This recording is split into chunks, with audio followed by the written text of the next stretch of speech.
السلام عليكم ورحمة الله وبركاته. طلابنا الأعزاء طلاب الصف الثالث الإعدادي. إن شاء الله هنبدأ أول حصصنا في منهج الصف الثالث الإعدادي الجديد. مركز معايا إن شاء الله تكون بداية مثمرة. هنشرح المسائل والمسائل موجودة من كتاب المدرسة. بس قبل ما نقول المسائل اللي موجودة من كتاب المدرسة محتاجين نراجع على شوية نقط مهمة جدا في الدرس بتاع قوة القوة. وهو أصلا حضرتك درس قوة القوة تقريبا انت خدت حاجات مشابهة دي في المنهج القديم بتاع سنة سواء كان أولى إعدادي لما كنا بنتكلم عن الأسس، سواء كانت الأسس الزوجية والأسس الفردية وإمتى نجمع وإمتى نطرح الأسس إلى آخره يعني. واتعاملت من الحاجات دي برضو في منهج سنة تانية، فالمفروض ان حضرتك عارف الكلام دوت يعني. فركز معايا، كلام بسيط جدا، كلام سهل جدا. بسم الله الرحمن الرحيم. اول حاجه محتاج حضرتك تعرفها في الموضوع دوت هو موضوع الاسس ده اصلا جه منين. والله زمان كانوا يقولوا مثلا 2 في 2، فوالله قالوا لك 4، فقلنا ده كلام محترم جدا. قلنا طيب 2 في 2 قال لك سهلة 8. فجه الجماعة بتوع الرياضة قالوا الكلام ده مش هيمشي معانا، احنا عاوزين نختصر الكلام ده شوية ونكتب كلام بسيط عشان ما نقعدش نكتب 2 في 2 في 2 في 2 في 2 في 2. قال لك خلاص احنا نعد نشوف الاتنين دي اتكررت كام مرة، فهنقول الاتنين دي اتكررت كام مرة. الاتنين دي اتكررت مرتين، فتبقى عبارة عن 2 أس 2، فالكلام ده كله بيساوي 4. طب وهنا اتكررت كام مرة؟ قال لك الاتنين اتكررت 1 2 3، فتبقى عبارة عن 2 أس كام؟ أس 3، فهتساوي 8. وهكذا وانت ماشي يا سيدي الفاضل لحد ما توصل للرقم اللي انت عاوزه. طب هل الكلام ده يعني انا مطالب ان انا مثلا انا اقول لك 2 أس 8 تكون عارف 2 أس 8 بقد ايه؟ والله يعني لو كنت عارف جزاك الله خيرا، انت راجل 10 على 10 يعني. طب نستخدم ايه؟ نستخدم الآلة حاسبة. والله حضرتك الآلة بتاعتك الجميلة، ثواني اشوف لكم الآلة بتاعتي فين. ماشي، طب وقت مستقطع كده نجيب لكم الآلة. جبنا الآلة اهوت. فالمفروض لما نيجي نشغل آلة في زرار كده اسمه اكس وفي علامة فاضية، فوالله اهو مثلا فنقول 2 أس 2 فيساوي والله طلعت كام؟ طلعت 4. فالمفروض حضرتك تكون عارف الكلام البديهي ده المفروض يعني. طب فاحنا كنا بنقول الكلام ده هنطلع منه قاعدة مهمة أوي، قاعدة ضرب الأسس. فطالما الأساس 1 فأقدر أقول هنا 2 في 2 في 2 في 2، فأنا هقدر هنا أقول خلي بالك هنا طالما الرقم مش مكتوب فيه حاجة يبقى عبارة عن 2 أس 1. فهنا 1 فكام؟ 1 2 3 4، فتبقى 2 أس 4. وهكذا برضه لو في مثلا 4 فأربعة بتثبت الأساس، تمام. وهنا مثلا نقول في 2 مثلا، فهنا 1 2 1 مثلا، فكل العملية دي كلها بتساوي قد ايه؟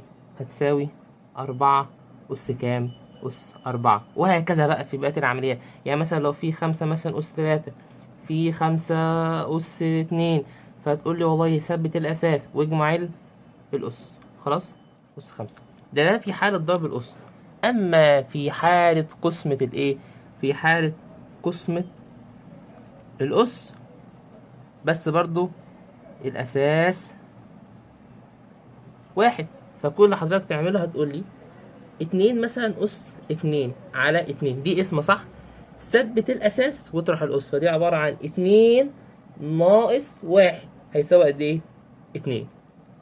جميل؟ طب بص كده على دي، لو هاجي أقول لك 3 أس 4 على 3 أس سالب 1، ركز بقى معايا دي بالله عليك. هقول هنا إيه؟ هقول هنا إن دي عبارة عن ثبت الأساس واطرح الأسس، فأقول 4 ناقص تبقى زائد. يعني هنا في سالب، السالب احنا كده كده عندنا سالب الاسم عشان خاطر نقول ثبت الأساس واطرح الأسس، فيبقى 4 ناقص 1. حضرتك عارف من قاعدة الإشارات إن سالب في سالب بموجب، فسالب في سالب ده يكون موجب. فأول ما تشوف حاجة زي كده سالب قول سالب يبقى موجب، تبقى 4 زائد 1، يبقى الكلام ده كله عبارة عن 3 أس كام؟ أس 5. في مشكلة في الكلام ده؟ أعتقد كلام قديم، كلام سهل، كلام بسيط مفهوش أي مشاكل. في مشكلة في الكلام ده؟ أعتقد لأ. طب نطلع من الكلام ده قاعدتين كده يعني عبط. لما يجي نقول A مثلا أس N في A أس N، فنقدر نقول إن ده الأساس يعني متشابه، فثبت الأساس واجمع الأسس فتبقى N زائد M. نفس العملية بتاعتك لو عندي A أس N على A أس N، ثبت الأساس واطرح الأسس فيبقى N ناقص كام؟ N ناقص M. طب عاوزين نتكلم في نقطة مهمة جدا جدا جدا، هي المفروض حضرتك عارفها. لما يكون العدد زي الاتنين مرفوع لقوة سالبة، يعني 2 أس سالب 1 مثلا، الكلام ده معنى إيه؟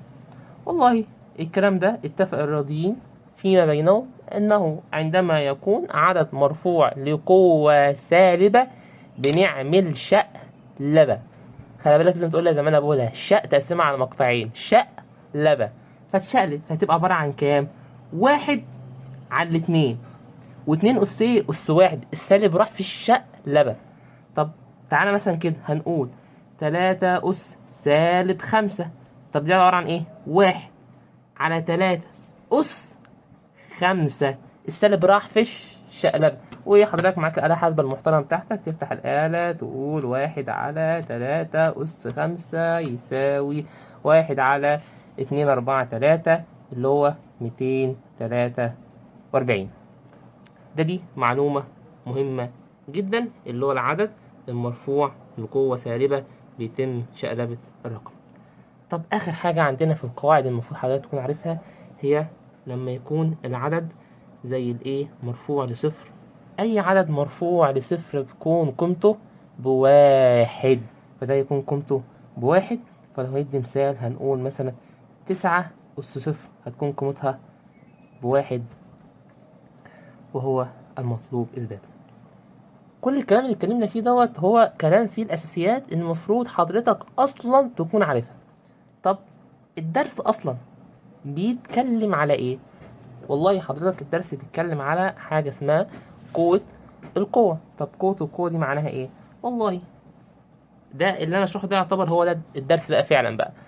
لما يجي نقول 2 أس 3 الكل أس 4، هنا بقى بداية الدرس بتاعك. حضرتك لما يكون في عندك قوتين زي القوة دي والقوة دي موجودين ورا بعض، بنعمل فيهم ايه؟ بضربهم في بعض. فالكلام ده عبارة عن كام؟ 2 أس كام؟ أس 12. طب 2 أس 12، والله الآلة 2 أس 12 فيها 4096.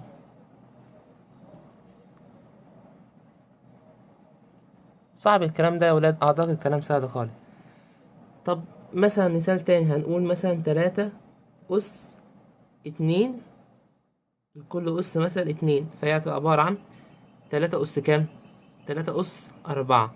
خلاص آلة حاسبة، 3 أس 4 فيها 81. بس ده الدرس المفروض حضرتك تكون عارفه. كل الكلام ده اللي قلناه، كل الكلام الجميل دوت اللي احنا قلناه دلوقتي كلام اساسيات المفروض حضرتك اصلا تكون عارفه. الجديد فين؟ في الغالب الجديد هي الحته الصغيره اللي انا اتكلمت فيها دلوقتي ديت.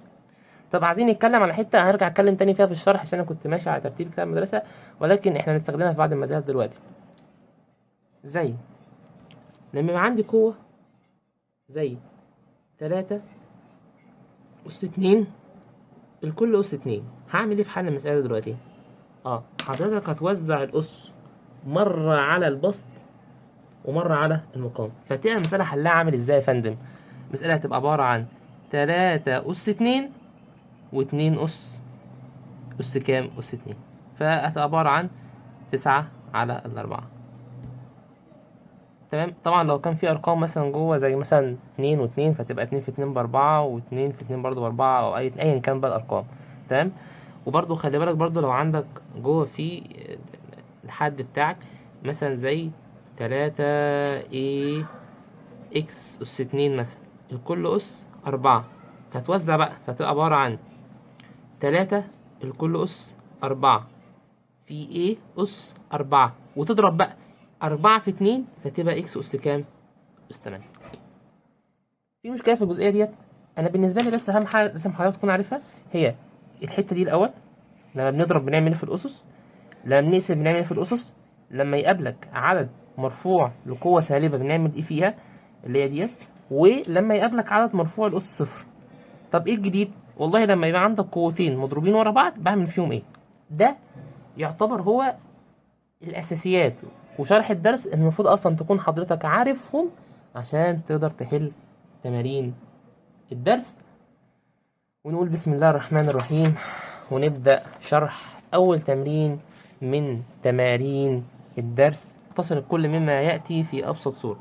مديك مسألة عادية جدا، ركز معايا يا سيدي الفاضل. أول حاجة هعمل إيه في المسألة؟ والله اكتب مسألة تاني. هي مسألة عبارة عن إيه؟ والله بيقول لحضرتك شد صوت الكسر المحترمة.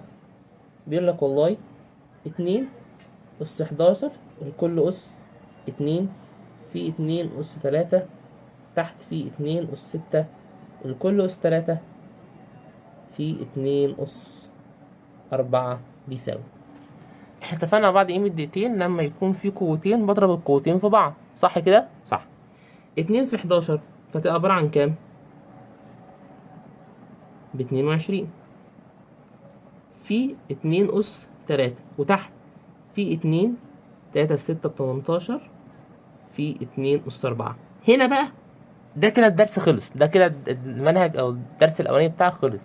عايزين بقى نتكلم في الجزء بقى القديم، ده يعتبر قديم. والله عندك حاجة من اتنين، يا إما والله أنت إنسان شاطر شويتين فتقدر تحلهم بدماغك، يا إما حضرتك تستخدم آلة حاسبة. طب هنعمل إيه؟ والله كل اللي هنقوله بتضرب ثبت الأساس واجمع الأسس.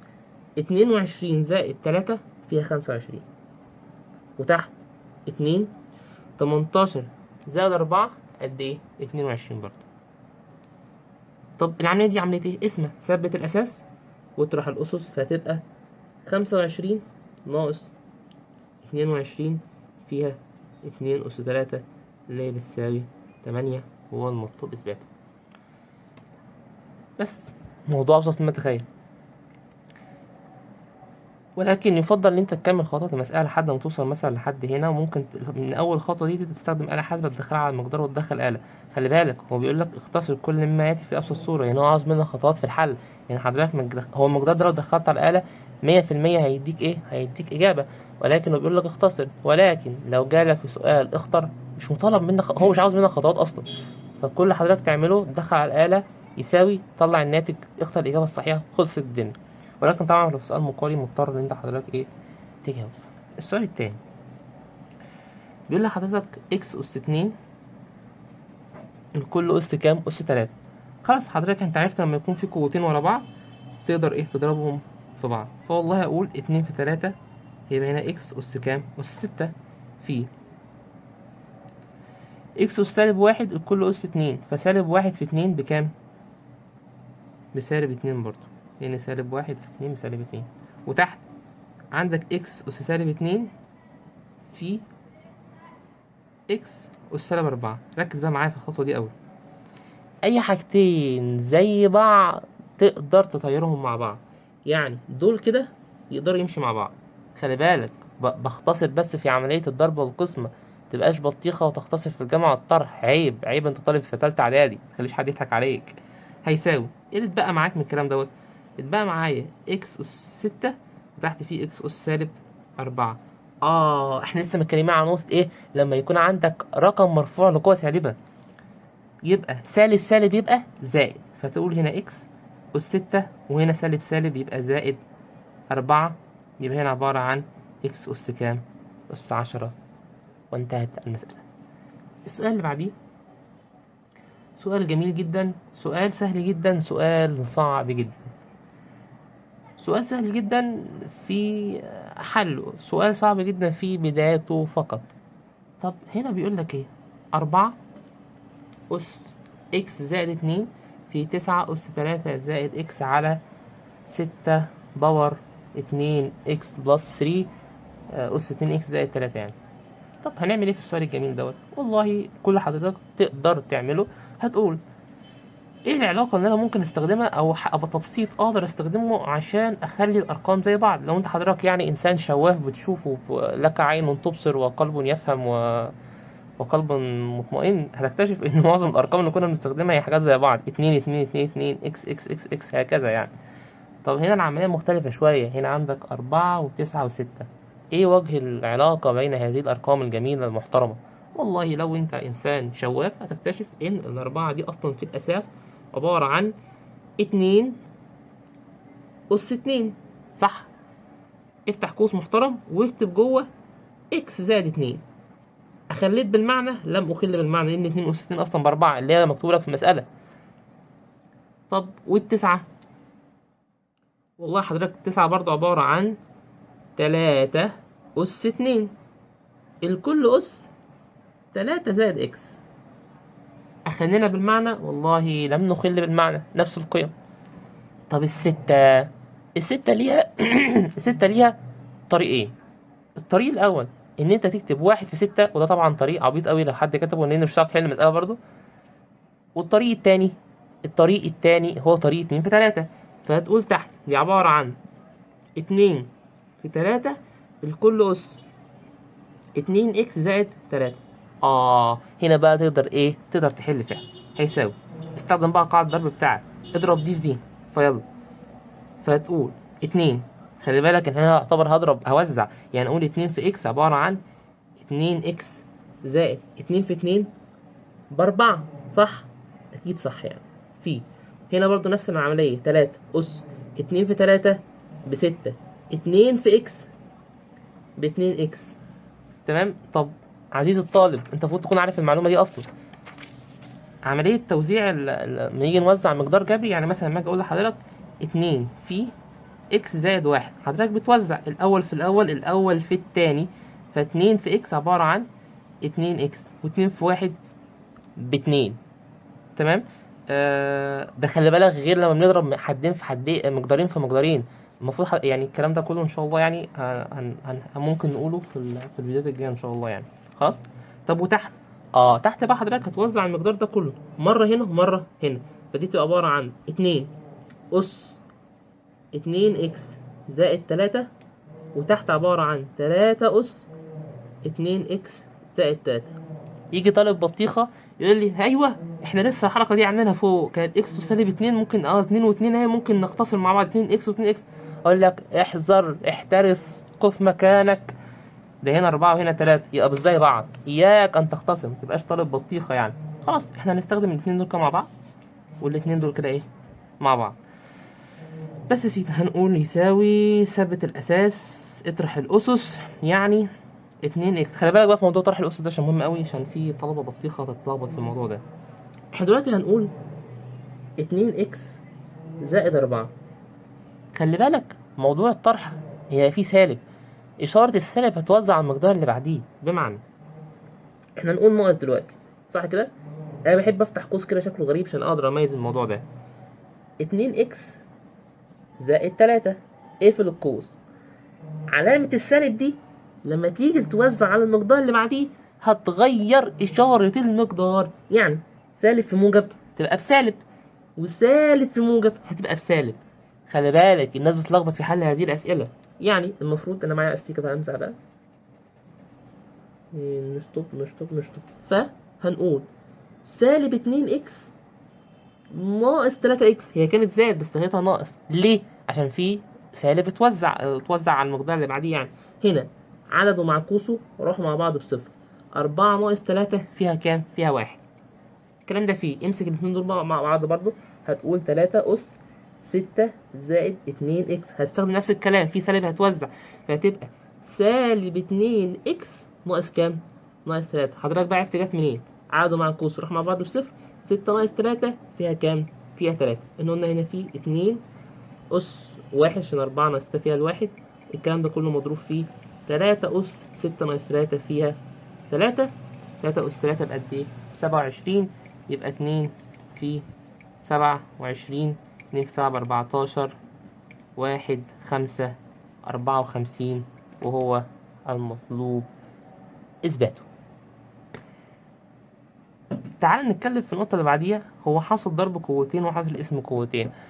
والله لسه متكلمين في الكلام ده من قيمة دقيقتين، ولكن هو موجود في ترتيب كتاب الشرح بتاع المدرسة بهذا النمط، فتعونا نقول مرة أخرى، ولكن بعد الأذان نزل يخلص ونرجع نكمل دلوقتي إن شاء الله. ماشي، تعالوا نكمل ما بدأناه. حاصل ضرب قوتين، حضرتك والله لما يكون عندك قوة زي دي كده مثلا، فهنقول 2xy أس 2 مثلا الكل أس 4.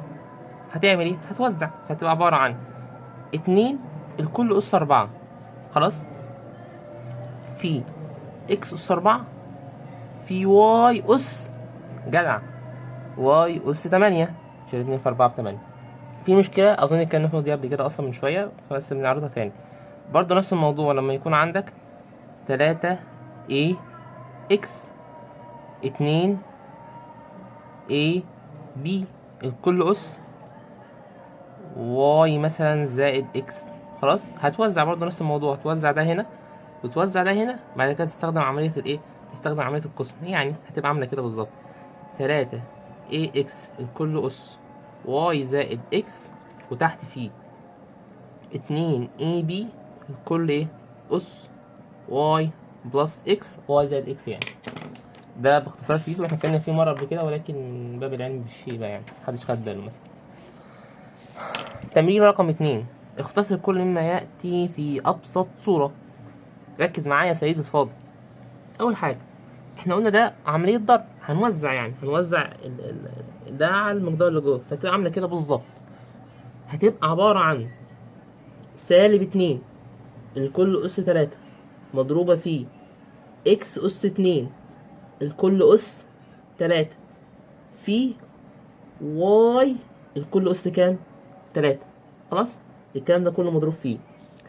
وزع برضه نفس الموضوع اللي وراه، هيبقى إكس سالب 1 الكل أس سالب 1 في واي أس 2 الكل أس سالب 1. طب يلا فنش بقى، خلص بقى دنيتك يلا. سالب 2 أس 3، معلومة مهمة عايزين نتكلم فيها، امتى نحتفظ بالسالب بتاع الرقم وامتى لا نحتفظ بالسالب. بص والله لو كان عندك الرقم مرفوع الأس زوجي ده مثلا زي الاثنين والاربعة والستة والثمانية بلا بلا بلا الى يعني، خلاص بيعمل ايه في السالب؟ والله لو كان في سالب بيمشي هذا السالب، بياكله يعني بياكله اكل كده. طب لو كان الرقم بالسالب ومرفوع لأس فردي زي طبعا التلاتة والله بيحتفظ بالسالب بتاعه ويسيبه زي ما هو. طب حضرتك يعني انا اسف في اللي انا اقوله، طالب بطيخة يعني ومش قادر تميز تعرف فين الرقم الموجب من الرقم السالب. والله كلام بسيط، معاك الآلة حاسبة اهو، اقوم فاتح الآلة حاسبة والله اقول سالب 2 لكل أس 3، فوالله هتلاقيه ان هو احتفظ بالسالب بتاعه في الإجابة. طب أس مثلا 8، هشيل السالب، يبقى معنى كده ان ده أس ايه؟ أس زوجي. خلاص، اظن موضوع معلومة بسيطة يعني. فسالب 2 أس 3 ده أس فردي هيحتفظ بالسالب، يبقى سالب 8 2 في 3 إكس أس 6 واي أس كام؟ أس 3 في سالب في سالب بموجب، صح كده؟ يبقى في إكس أس كام؟ قلنا سالب سالب موجب، واحد في واحد بواحد طبعا، في إكس واي سالب في موجب سالب كام؟ سالب 2. هل المسألة خلصت؟ طبعا تبقى طالب بطيخة إذا تركت هذه المسألة من دون أن تكملها. سالب في موجب بسالب، 8 في 1 ب8، إكس أس 6 في إكس، ثبت الأساس واجمع الأسس، ثبت الأساس واجمع الأسس، 3 زائد ناقص، تمام، سالب موجب بسالب طبعا، يعني المفروض كده يعني. تعالى نعملها جنب عشان نبوظ حل المسألة، أو تعالى نبوظ يا سيدي. أهي ده ضرب، ثبت الأساس واجمع أهو، اجمع الأسس، بس الأس هنا بالإيه؟ بسالب 2، فموجب في سالب بسالب، فتبقى 3 ناقص كام؟ ناقص 2 بكام؟ ب3، قصدي أنا آسف بواحد، فتبقى عبارة عن سالب 8 إكس أس 7 كام؟ واي، وهو المطلوب إثباته. تمرين رقم 2 ده على القسمة. هعمل فيه ايه؟ هعمل فيه زي ما عملت في المسألة قبل كده بالظبط، هوزع الأس على البسط والمقام، فتبقى حضرتك عاملة كده بالظبط. دي عبارة عن 2 A أس 2 B أس 2 الكل أس 3، وتحت فيه B أس -1 A أس 4 الكل أس كام؟ 3. حل بقى يا باشا زي ما حليت في المسألة اللي فوق بالظبط. طبعا مش محتاج ان انا اقعد اوضح خطوات حل المساله في كل حاجه بكتبها، يعني انت المفروض تبقى فاهم ان انا بعمل ايه. يعني هنا بس وضحت وقعدت اوزعها عشان تبقى انت فاهم، بس هنا هنمشي على طول. هنقول 3 هتبقى تضرب دي، طبعا دي هنا اس 1 فتبقى 3 في 1 ب3، اللي هي 2 اس 3 يعني بكام؟ ب8. هنا برضو 6 تبقى ايه اس 6، ها 6 برضو تبقى بي اس 6. تحت هتبقى بي اس -3، 3 في 4 ب 12، يبقى ايه اس كام؟ اس 12. خلاص امسك متشابه مع بعض، فهنقول 8 عشان 8 على 1 ب8. ثبت الاساس واجمع الاس. هنا برضو ثبت الاساس واطرح الاس، انا اسف، ثبت الاساس واطرح الاس، يبقى ايه 6 ناقص 12 فيها قد ايه؟ هناك بعض من الطلاب سيقولوا لي 6. هقول له ركز شويه، انا بطرح رقم صغير من رقم كبير، يعني الاشاره هتاخد اشاره الرقم الكبير. يعني 6 ناقص 12 ب-6. صعب عليك؟ آلة حاسبة. طب والبي اهي 6 اللي احنا قلنا عليها قدام بقى، سالب تبقى موجب، يبقى 6 7 8 9، تبقى دي اس كام؟ اس 9. وبارك الله في مرزقك وجزاك الله خيرا ايها الطالب. المسألة قبل الأخيرة تمرين رقم 3 بيقول لك اختصر في أبسط صورة هذا المقدار المحترم الجميل، ثم أوجد القيمة العادية عند n بتيكوال 2، يعني بتساوي 2. تعال نحل. احنا حلينا حاجة مشابهة نوعا ما من دقيقتين في هذا الموضوع. يعني 9 18 36، والله شد شرط كسر محترمة جدا. هقول له 9 دي والله أنا ممكن أخليها 3 أس، ممتاز، 3 أس 2 الكل أس 2 إن ناقص 1 مضروبة في 18. خليها دلوقتي. طيب 36 والله دي عبارة عن 6 أس 2، ممتاز، الكل أس 2 ناقص 3 إن. 18 ليها طريق من 2، يا إما أنت حضرتك إنسان نبيه هتقول لي والله دي عبارة عن 2 في 9 فأقول لك غلط، أو تقول لي 3 في 6 هقول لك 10 على 10 ممتاز. طب أنا ليه سبت ال 2 في 9؟ ما 2 في 9 ب 18 برضه، واخترت ال 3 في 6 عشان هتخدم عليها في حل المسألة. لأن حضرتك إحنا معاك 3 و6 اللي هي 6 أس 2 ب9، وال 36 اللي هي 6 أس 2، فدي اللي هتخدم عليها في حل المسألة. 2 في 9 هتبقى لك الاتنين، وهتبقى العملية مش مرنة خالص معاك في حل المسألة. هي هتحل ولكن هيبقى الموضوع أطول سيكة يعني، أو ممكن ما يظبطش معاك. فهنقول والله ال 18 دي عبارة عن كام؟ قلنا عبارة عن 3 في 6 الكل أس كام؟ 1 ناقص 4 إن. ابدأ بقى حل طبيعي جدا جدا جدا. فوالله تقول لي يساوي، وزع بقى يا سيد الفاضل، ها هتبقى عبارة عن 3، هتوزع دي على المقدار ده 2 في 2 ب4 إن ناقص 2، عشان هتوزع دي هنا مرة وتوزع هنا دي مرة. خلاص في 3 وزع بقى مرة ده ومرة هنا، 1 ناقص 4 إن في 6 باور 1 ناقص 4 إن، أس 1 ناقص 4 إن يعني. وتحت نفس العملية اللي عملناها فوق، هيبقى 6 وزع ده على جوه، 2 في 2 ب4 ناقص 6 إن. والله هيبدأ بقى إيه، فنش المسألة، خد المتشابه مع بعضه، وخلص العملية كلها مع بعض. ماشي اللي فوق دولت مع بعض كده هيبقى عبارة عن ثبت الأساس واجمع الأسس، فتبقى 4 إن ناقص 2 زائد 1 ناقص 4 إن، يبقى تبقى 4 إن ناقص 2 زائد 1 ناقص 4 إن. خلاص دول كده مع جنب، والاتنين باقيين دول كده مع بعض هتبقى عبارة عن إيه؟ هتبقى عبارة عن عملية قسمة، فتبقى 6 اللي فوق 1 ناقص 4 إن طبعا هيبقى معاك سالب هتوزعه على المقدار اللي بعديه، فيبقى ناقص 4 زائد 6 ان. يعني انت هيبقى في سالب عشان خاطر تطرح اللي فوق ناقص اللي تحت، يبقى 1 ناقص 4 ان ناقص 4 ناقص 6 ان. السالب هيتوزع، سالب في موجب بسالب، سالب في سالب ايه بموجب. فنش بقى يا باشا، هتقول عادوا معكوسه راحوا مع بعض بصفر، سالب 2 زائد 1 هيتبقى لك 3 أس كام؟ أس سالب 1. في برضو هنا سالب 4 ان زائد 6 ان هيتبقى لك كام؟ هيتبقى لك يا باشا 2 ان. وطبعا 1 ناقص 4 فيها قد ايه؟ فيها سالب 3. طبعا التلاتة أس سالب 1 دي ممكن تنزلها تحت، تبقى عاملة كده بالظبط 6 أس 2 ان ناقص 3، وتحت في 3. كده المسألة خلصت. المفروض حضرتك بقى اللي بيقول لك اوجد القيمة العادية عند ان بتساوي 2، يبقى تشيل كل ان تحط مكانها كام؟ 2. يبقى عند ان بتساوي والله 2 هيبقى قيمة المقدار عاملة كده، عبارة عن 6 أس 2 في 2. يعني ممكن نقول 2 في 2 بقى على طول بدل ما نقعد نكتب. 2 في 2 بكام؟ 2 في 2 ب4 ناقص 3 على 3، يبقى فيها 6 على 3 عشان 4 نستة فيها 1 على 3 فيها 1 على 6 فيها 2، يبقى الإجابة فيها 2 وهو المطلوب إثباته. صعب عليك الخطوة ديت اللي هي التختصار دي على حسب. أظن الكلام عبيط جدا مش أي حاجة.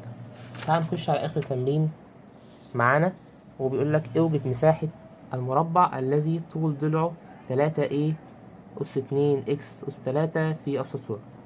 المفروض حضرتك تكون عارف إن المربع بتاعك الجميل ليه قانونين، قانون مساحة وقانون محيط. طب قانون المساحة اللي احنا عاوزينه في مسألة والله عبارة عن اس أس 2 طول الضلع في نفسه يعني. طب الضلع بكام هو ادولك، فانت حضرتك عارف ان ال A بتساوي 3 A أس 2 x أس 3 ان كل أس كام؟ أس 2. حل حل عادي طبيعي خالص، وزع، هتبقى 3 أس 2 ب9 A أس 2 ان كل أس 2 يعني ايه أس 4. ممتاز. وهنا هتبقى عبارة عن x أس كام؟ أس 6 سنتيمتر مربع، وهو المطلوب إثباته. لو فهمت احمد ربنا، لو ما فهمتش اتفرج مرة تانية على الفيديو. طب انت مطلوب منك ايه عشان تثبت الشرح اللي انت سمعته ده دلوقتي؟ مطلوب منك اللي انت تجيب كشكول محترم تنقل فيه المسائل وترجع تحلها تاني لوحدك ومعاك الفيديو. لو في حاجة مش فاهمها ارجع تاني للفيديو واتفرج على شرحها وارجع حلها تاني لوحدك، لان العلم من غير تدوين ملوش اي لازمة يعني، او هيضيع من دماغك. فنسأل الله سبحانه وتعالى ان انتوا تكونوا فهمتوا. هو الدرس بسيط وسهل ان شاء الله، وان شاء الله لما ينزل الكتاب المعاصر هنحاول نحل التمارين ان شاء الله بتاعت الكتاب كله وننزلها على في فيديو منفصل، او ممكن نقسمها على جزئين كمان. نسأل الله سبحانه وتعالى التوفيق. جزاكم الله خيرا على حسن استماعكم، والسلام عليكم ورحمة الله وبركاته.